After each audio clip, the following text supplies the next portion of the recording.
Happy Sunday. Hope you're well and everything is going really good for you. Hope you've enjoyed your rest and have done all the things necessary that you needed to prepare for the week ahead. Welcome to this yet another live stream. And today we're going to be looking at chapter 8 Variations in Tactics of this amazing book by Sun Tzu, The Art of War. Brilliant book. We've looked in, I'll just give a brief summary. Chapter 1, Laying Plans, where Sun Tzu teaches that success begins with deep understanding of yourself, your opponent, the environment, and the timing. It's all really important. You know, in business and relationships, this translates to knowing your strengths, reading situations carefully, and planning with purpose. Uh, Chapter 2, Waging War. Waging war, Sun Tzu reminds us that every action has a cost. Whether in business decisions or personal choices, uh, be mindful of what you invest in, your whether it's your time, your energy, or your money. Um, Ensure the outcome is well worth it. Chapter 3, Attack by Stratagem. Uh, what can I say? Um, the highest form of victory is winning without conflict. Influence, persuasion, and strategy often outperform force. So in life, the calm thinker usually wins before the argument even begins. That's so true. Many of us don't really practice or this. We're just quick to act or react without giving it much thought. But being calm and remaining patient sometimes is the perfect strategy to um, winning any battle. Chapter 4, we looked into tactical dispositions. um, Positioning is everything, of course. um, you know, you set yourself up in a strong position. I used to see this a lot in country western cowboy movies. You know, where they set themselves up was always important, where they were always elevated so that you can see um, uh, everything that's happening below you as you attack. So positioning is everything. Set yourself in a strong position, financially, mentally, emotionally, so you're ready when opportunities or challenges come. And chapter 5 was energy. Momentum and discipline drives results. Um, in this chapter, Sun Tzu explains how to channel your energy efficiently, reminding us that consistency beats intensity in both business growth and personal development. Chapter 6, Weak Points and Strong. Um, we learned how to identify opportunities and vulnerabilities. Wow, it's a mouthful. Um, Not only in others, but in ourselves.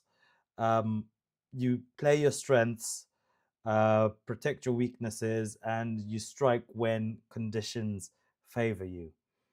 And chapter 7, we looked at the maneuvering of everything.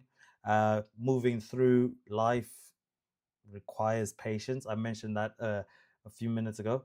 It requires patience, adaptability, and timing. Sometimes progress it demands the sacrifice, and other times demand requires simply just taking a few steps back.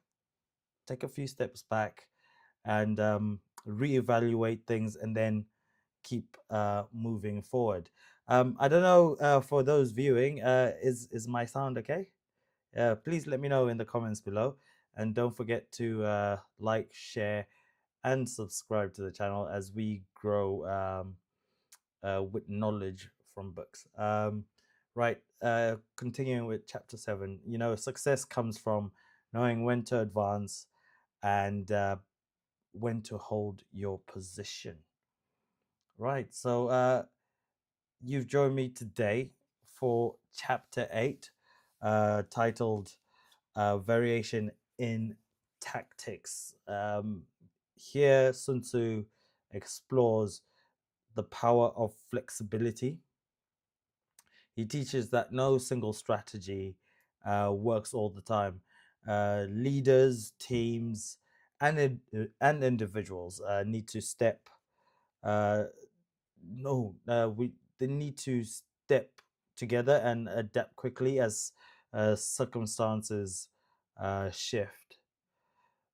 Uh, I will narrate it, and I will add any comments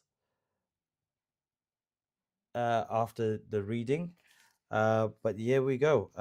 Chapter 8. I'll just take a sip just to clear my throat so that hopefully everything will come through. It's only a little chapter, but we'll try to spend as much time on it as possible. Variation in tactics. Sun Tzu said, in war, the general receives his commands from the sovereign, collects his army, and concentrates his forces. When in difficult country, do not encamp. In country where high roads intersect, join hands with your allies. Do not linger in dangerously isolated positions. In hemmed-in situations, you must resort to stratagem. In a desperate position, you must fight.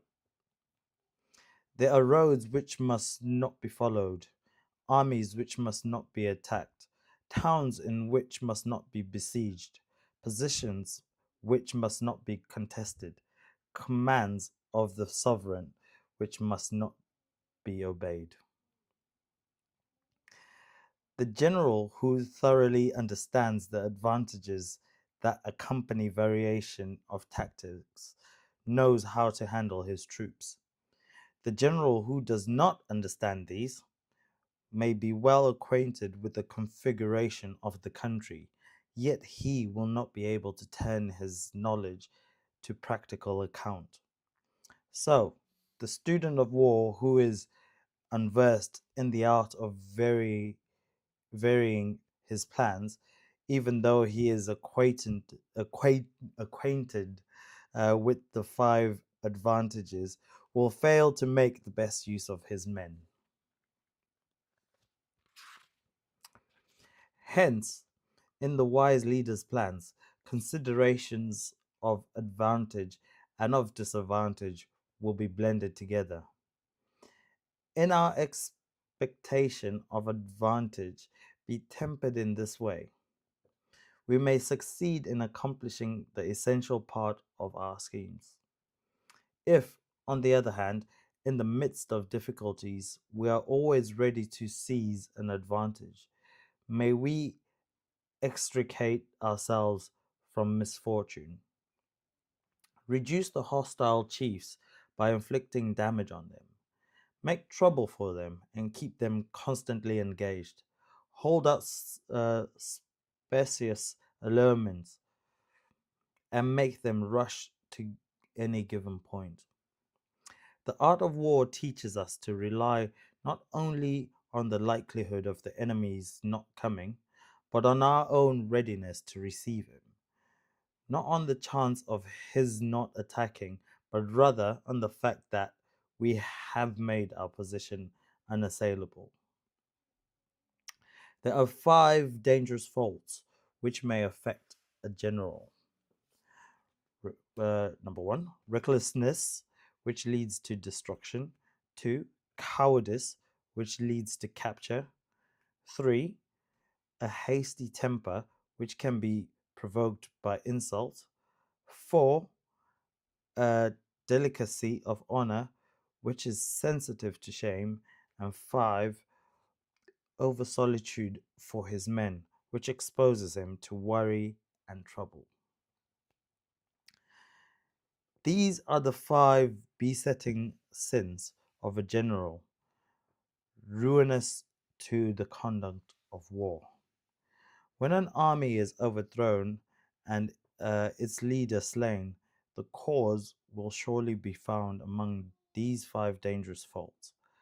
Let them be a subject of meditation. And that, with that word, that brings an end to this chapter. We'll look again at these 5 dangerous faults that Sun Tzu mentions. Recklessness being the first one. It leads to destruction. Being reckless is, yeah, it's a common trait. Let me have a look. Let's see. Recklessness. Right.